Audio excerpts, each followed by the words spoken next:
أهلاً بيك في كاوتش تو فلوستر مع كليو، البودكاست اللي مش بس بنحكي فيه، إحنا بنحس.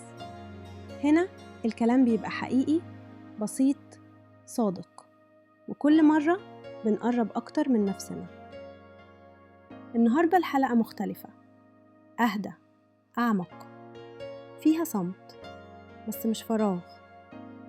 هكلمك عن فترة في حياتي بقت بطيئة فجأة، مش لأني اخترت كده، لكن يمكن عشان الحياة قالت لي كفاية دوشة، خدي نفس. فخلي نفسك معايا، اقعد جنبي واسكت شوية، اسمع قلبك قبل ما تسمعني. فجأة عندي وقت كتير، أكتر من اللازم، والموضوع مش مريح. طول عمري بحب الحركة، الشغل، الناس، التفاصيل، الحياة اللي كلها دوشة ومواعيد. كنت دايما في سباق، بس عمري ما سألت نفسي رايحة فين. وفجأة كل ده وقف، زي ما الزمن ضغط باز وسابني قاعدة في هدوء ما بيني وبيني. مفيش حد بينادي عليا، مفيش حاجات لازم أخلصها، مفيش حد محتاجني. ولما كل الأصوات سكتت، سمعت صوت تاني، صوتي أنا. بس الحقيقة الصوت ده خوفني.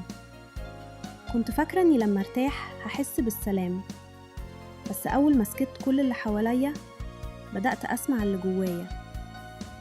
قلبي لسه قافل، وعقلي لسه بيحسب، وجسمي لسه فاكر إن في خطر.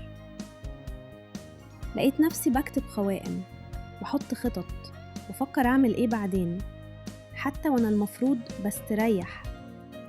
كأن عقلي مش قادر يصدق إن في مساحة من غير هدف. وقتها سألت نفسي، هو أنا مدمنة حركة؟ مدمنة إني أعمل حاجة؟ يمكن، لأني لما أتحرك مش بسمع نفسي، ولما أسكت كل حاجة جوايا بتتكلم. يمكن دي أول مرة أواجه نفسي بجد، من غير دور، من غير مسؤولية، من غير حد محتاجني.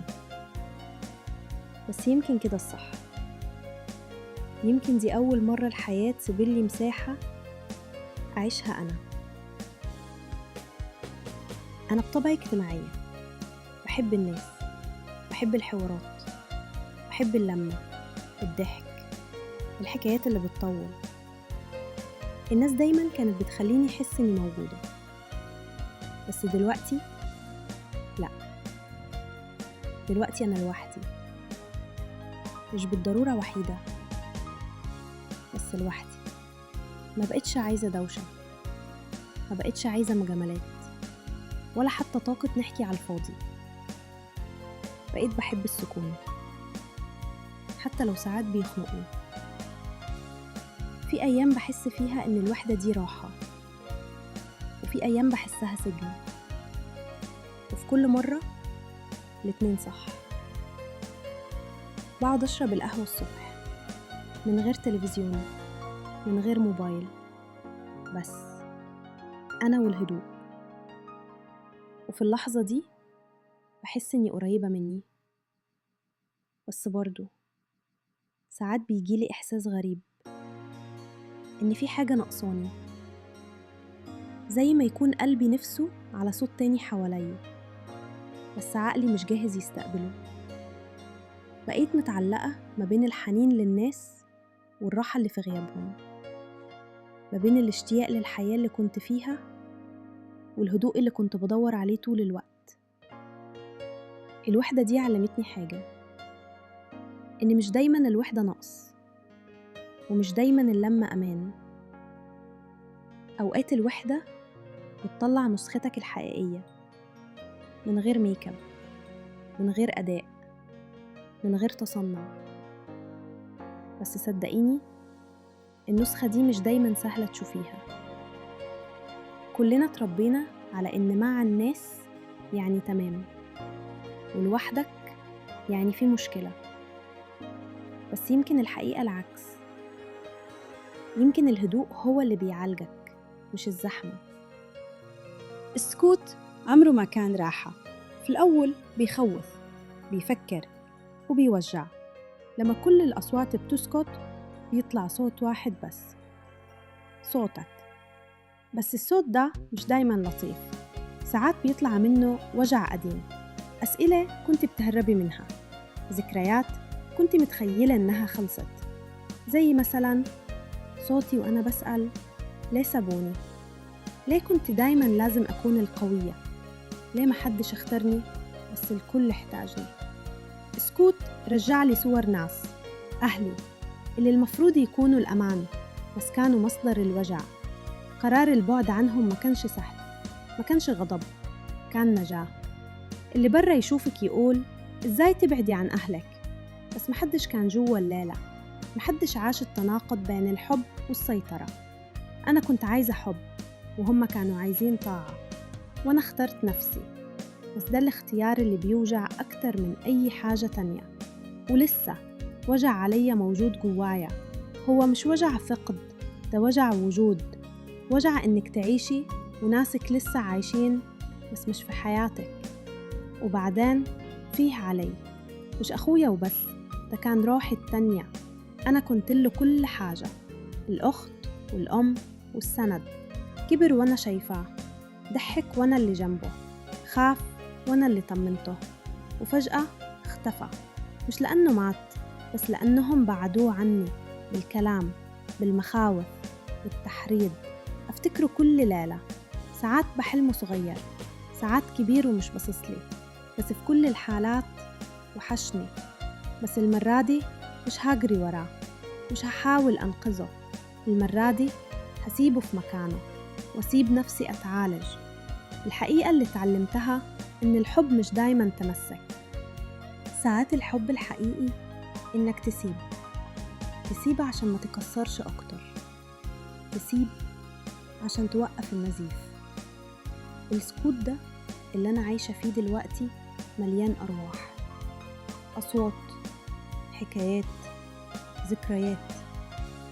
بس المرة دي مش بهرب منهم، أنا ببص لهم وبقولهم كفاية، خلاص أنا شفتكم. وبعد ما شفتهم كلهم رجعت للي فضلت بعدهم. وأول مرة حسيت إني لسه واقفة، لسه هنا، لسه عايشة. كنت فاكرة إن الشفا يعني تتحرك، تبقي قوية، تقدري تكملي. بس اكتشفت إن الشفا ساعات بيبقى قاعدة ساكتة، دمعة نازلة، ونفس طويل من غير سبب. في أيام بحس فيها إني فاضية، وفي أيام بحس إني متغرقة في مشاعري، بس الاتنين بيوجعوا بنفس الطريقة. كل ده مش ضعف، ده علاج. الوجع مش دايما محتاج حل، أوقات محتاج حضن، وأوقات حضنك انتي. أنا دلوقتي بتعلم أكون طيبة مع نفسي، مش دايما بنجح، بس بحاول ببطء، برحمة، بصبر. وبدأت أفهم إن حتى وأنا مش بعمل حاجة أنا لسه بتغير، أنا لسه بشفى، بس بهدوء. بعد وقت طويل من الصمت في صوت بيطلع من جواكي، مش عالي بس صادق، بيهمسلك أنا هنا. أنا بدأت أصدق الصوت ده، بدأت أعيش معاه، أتكلم مع نفسي، أضحك مع نفسي، وأحياناً حتى أبكي. بس المرة دي من راحة، مش من وجع. اتعلمت إن مش كل خسارة نهاية، وساعات الهدوء اللي بيجي بعدها هو اللي بينقذك بجد. بقيت أشوف حياتي من بعيد زي فيلم كنت بطولته، وفي مشاهد كتير وجعتني بس برضو علمتني. أنا مش ضحية ومش نجية بس، أنا الاتنين، ولسه بتعلم أكون في النص. السكوت خلاص ما بقاش يرعبني، بقى بيطمني، بقى بيقولي انتي عديتي ولسه هتعدي. يمكن انتي كمان دلوقتي في لحظة زي دي، بين اللي راح واللي لسه جاي، بين وجع قديم وشجاعة جديدة. اسكتي شوية، اسمعي نفسك، خلي الصمت يعلمك اللي الكلام معرفش يقوله. لما تبقي تايهة افتكري، حتى البذور بتحتاج وقت في الضلمة عشان تطلع للنور. انتي مش واقفة مكانك، انتي بس بتجذري، وبكرة هتطلعي تاني. شكرا انك سمعتي، مش بس بودانك بس بقلبك كمان. سؤال للحلقة: ايه اللي بيحصل جواكي لما الدنيا تسكت وانتي مش محتاجة تثبتي حاجة لحد؟ هنرجع نتكلم قريب. لحد وقتها خليكي هنا على الكاوتش معايا كليو.